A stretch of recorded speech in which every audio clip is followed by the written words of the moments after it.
second about how you will go about actually building a brand or strengthening a brand. I hope that by going through the following process, you will have a better understanding as to what are the 4 steps that you should follow. First of all, define the product identity. What does this mean? What you really need to try to understand is what is your history? Who are your people? Who were your first customers? Who were your first employees? What kind of company we are? Who works for us? Who were our first customers? What kind of products are we in? What kind of services? What was our strategy? And what kind of partners have collaborated to define our own history? How will you go about doing this? Well, you need to do a little bit of marketing research, focus groups, in-depth interviews with previous customers, with lead customers, with some of the original customers of the company, look into the company records, into some of the history archives of their own company will help to try to understand where are we coming, what is our identity, what's our history, and what are we all about. What should be the end product of this first step?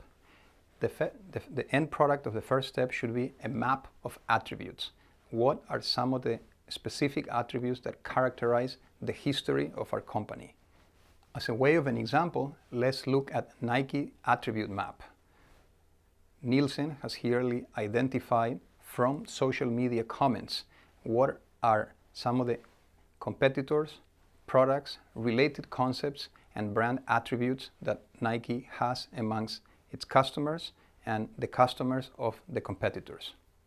So now that you have defined the identity and built the map of attributes for the company, what's the next stage? The next stage is all about positioning.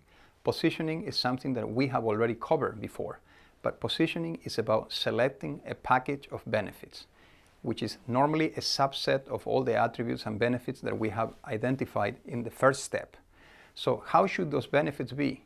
Ideally, benefits that are meaningful.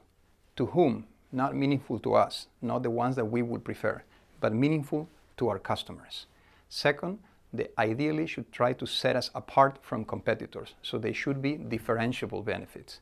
In addition, hopefully those benefits are sustainable over time, so it's worth investing effort and money to build around those ideas and concepts that will give us a competitive advantage over time. And finally, and most important, those benefits need to be coherent with our identity. So let's look at an example. As an example, let's look at Starbucks. The Starbucks name, as they found out, is associated with many positive attributes. Good coffee, good urban locations, very acceptable service, innovation in products. It's also an accessible luxury and usually is associated to a premium experience, pricing, and products. Okay? However, Starbucks has chosen to build its brand around 2 critical attributes. That of being the 3rd place from its origins in North America, as most North Americans did not have in the late 70s and early 80s a 3rd place and mainly commuted from office to work, and around the concept of community. Starbucks, its CEO, and every single corporate communication stresses over and over and over this concept of community and how it's embedded in all of its operations, its organization, and what they're ultimately trying the customer experience to be all about. Okay, so now that we have defined our identity and established our positioning, the next step will be to communicate those attributes to the general public and particularly to our consumers.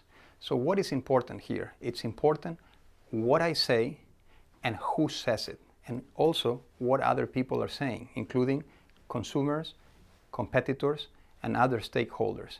But the chief stakeholders that need to be saying what we really want to communicate or convey about our brand are our own employees. They are the main ambassadors. Any service or experience is represented by an interaction with one of our employees, right? So necessarily they are the main ambassadors of a company. And because employees are so critical in delivering branded experiences, let's see what the Starbucks CEO had to tell us about why was it so important to invest heavily on their own employees at the most critical moment of the company in 2007.